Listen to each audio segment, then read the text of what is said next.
नमस्कार, मी हर्षल शेलुकर, अध्यक्ष युवकोन्नती सार्वजनिक गणेशोत्सव मंडळ. आपलं गणेशोत्सव मंडळ हे 1951 मध्ये स्थापन झालेलं आहे आणि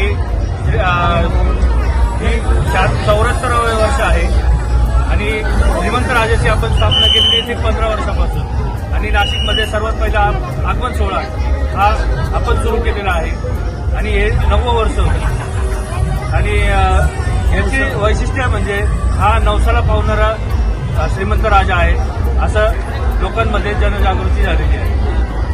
दरवर्षी आपण गणेश जयंतीचा उत्सव सुद्धा साजरा करतो.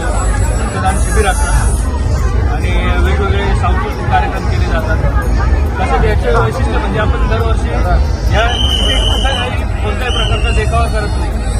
इथे भक्तांसाठी पूर्णपणे दर्शनासाठीच आपण व्यवस्था केली आहे. नवसासाठी लोक इथे लांबून येतात. देखावा म्हणजे दरवर्षी आपण प्रत्येक कोणत्याही देवाचा एक आरास इथे तयार करतो. गणपतीचा माटू मागून पूर्ण भाविकांना त्याचं एक नवीन दर्शन देतो. एक नवीन थीम प्रत्येक वेळेस तयार करत असतो. जसं मागच्या वेळेस आपण दत्त महाराज बसवले होते, त्या अगोदर हनुमान बसवले होते, त्या अगोदर विठ्ठल रखुमाई होती. अशा वेगवेगळ्या संकल्पना जसं जसं सुचतात त्याप्रमाणे आपण लोकांना तिथे दर्शन देण्यासाठी आपण देखावा करतो.